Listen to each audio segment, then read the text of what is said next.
Gravando mais um vídeo aqui pro meu canal, me chamo Caio Esper, sejam muito bem-vindos. Esse vídeo daqui é o seguinte: se você não mora em Marte, eu tenho certeza que você já ouviu falar de ChatGPT. É uma ferramenta muito útil, só que ela foi muito demonizada no meio acadêmico. Pelo menos eu, Caio, percebi isso. Não sei se você percebeu isso também. Mas os professores não costumam gostar muito do ChatGPT. Costumam ter um certo preconceito, por razão justa. Porque quando essa IA se disseminou, ela foi disseminada sobre um uso não muito correto.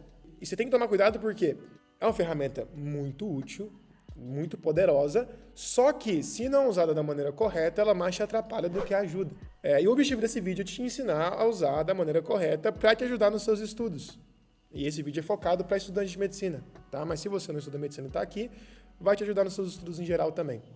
Primeira coisa, você tem que tomar cuidado com duas coisas. Quais são essas duas coisas? O ChatGPT, ele não deve ser usado como fonte primária de informação. Vamos supor que você vai começar um estudo de contração muscular esquelética. Você não deve, aí você vai começar o estudo, você não deve pegar o ChatGPT e utilizar para estudar todas as coisas, para obter todas as informações. Não deve ser a base de obtenção de informação. Qual que deve ser a base? Um livro didático, né? O Guyton, se for contração muscular, depende do livro que você gosta. Ou das referências, né? Mas o ChatGPT, de forma alguma, deve ser usado como esse tipo de informação. Por quê? Porque ele erra muito. Nesse tipo de atividade, ele erra muito, erra demais. Aí, além de errar, as informações são meio rasas. E como você está pegando pela primeira vez, você não sabe se aquilo lá é muito verídico, entendeu? Então, Caio, primeira regra, não utilizá-lo como fonte de informação primária. E segundo perigo dele, é para você não se acomodar com ele também. Porque é muito fácil, muito mais fácil você procurar no GPT do que abrir um livro e pesquisar onde está no livro e tal.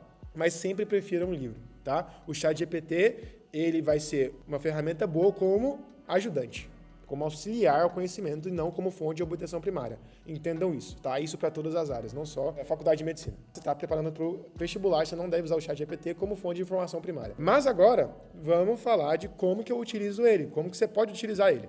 Vamos para o ChatGPT. A primeira coisa que você já deve ter ouvido falar é que a gente não utiliza o ChatGPT sem aquecê-lo, né? Sem situar ele na informação, situar ele no contexto. Você vai começar um estudo, vamos usar de exemplo aqui contração muscular. Eu quero estudar contração muscular. Qual que é a primeira forma que eu posso usar ele? Você pode usar ele para elaborar questões.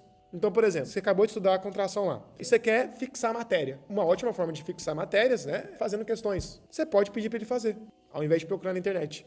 E ele faz questões de forma muito boa. E como é que você faz isso? Olha só, primeira coisa, de novo, você tem que aquecer ele. Então, você não solta do nada assim, não, faça questões de contração muscular esquelética. Você não pode fazer isso. Primeiro, você tem que situar ele no contexto. Ele funciona bem quando você situa ele no seu contexto. Então, por exemplo, eu vou falar aqui, sou estudante de medicina. Para ele conseguir trazer a quantidade de aprofundamento necessário, por exemplo, faço questões de contração muscular esquelética. Ele poderia achar que é para um aluno de ensino médio. Aí o nível de profundidade não seria tão grande igual eu preciso, entendeu? Então você vai falar, sou estudante de medicina e estou estudando contração muscular esquelética. Você deu um pouquinho do contexto para ele. Aí você vai falar, preciso, faça questões de fixação acerca desse conteúdo. E é bom falar aqui, lembrar ele. Lembre-se que estou na faculdade de medicina. Portanto, é necessário que essas questões obedeçam à profundidade requerida pelo curso, ou requerido. Aqui, ele entendeu o seu contexto, ele entendeu que você é estudante de medicina e não vai te dar questões elaboradas para o ensino médio, por exemplo. Descreva os eventos moleculares que ocorrem desde a liberação de cálcio do retículo sarcoplasmático até a formação do ciclo de pontes cruzadas. Excelente! Excelente! Se você estudou... Aliás, e tem aula de contração muscular esquelética aqui no canal, só clicar aqui. Se você estudou isso, sabe que é uma questão excelente. Pode fazer essa questão no papel mesmo ou falar em voz alta. Mas ele faz questões excelentes, é uma ótima forma de revisar esse conteúdo, de fixar o conteúdo. Aqui, todas as questões que ele fez. Pode pedir mais, me dê 50 questões. Aliás, primeiro, elogia, né, excelentes questões, para ele saber que é esse modelo que você quer. Excelentes questões. Formule mais 10, por gentileza. Caio, mas eu quero mais 10 só sobre o papel do retículo sarcoplasmático nesse processo. Ele vai criar 10 questões sobre o papel do retículo sarcoplasmático na contração muscular esquelética. Que específicos são questões boas, são questões excelentes. Então, essa é a primeira forma de estudar pelo ChatGPT. A primeira forma de auxiliar nos seus estudos é fazendo questões sobre a matéria. Então, após eu estudar uma matéria, após eu ver uma aula de contração muscular, após eu me explicar a matéria, eu vou pegar questões para fixar, tá? E é assim que eu pego questões. Outra forma de usar o ChatGPT, que é muito boa também, olha só. Vamos supor que eu não entendi, eu estava estudando lá, e eu não entendi direito, eu estava estudando contração muscular cardíaca, e eu não entendi direito o que diferencia a contração muscular cardíaca da esquelética, por exemplo. E assim, eu tenho as informações no Guyton, só que eu não consegui entender. O GPT, ele pode pegar essa informação e explicar para você de forma mais didática. Então não é que ele vai fornecer informações, aliás, é até melhor que você forneça as informações para ele. Às vezes eu pego um texto do Guyton, por exemplo, que eu não entendi, que eu não estou conseguindo entender, apesar de ler 5 vezes e me explicar e não entender, eu pego esse texto, jogo no GPT e falo assim, cara, explique para mim de forma didática. Aqui, um exemplo. Eu peguei uma parte do Guyton que ele fala do mecanismo de Frank Starling. Aí vamos supor que eu não entendi essa parte do Guyton. Eu quero que ele me explique, né? Eu quero um tutor. No caso, ele substitui um professor particular. Não como completo, mas para essas buscas de informações mais simples, né? Então, por exemplo, aqui, ó. Me explique essa parte do Guyton. Você pega e cola a parte. E ele vai vir aqui, ó, e vai explicar de forma mais didática. Eu esqueci de colocar aqui de forma mais didática, mas ele vai explicar com certeza de forma mais didática toda a informação que eu forneci para ele. Você percebe que eu não estou usando ele como fonte de informação primária.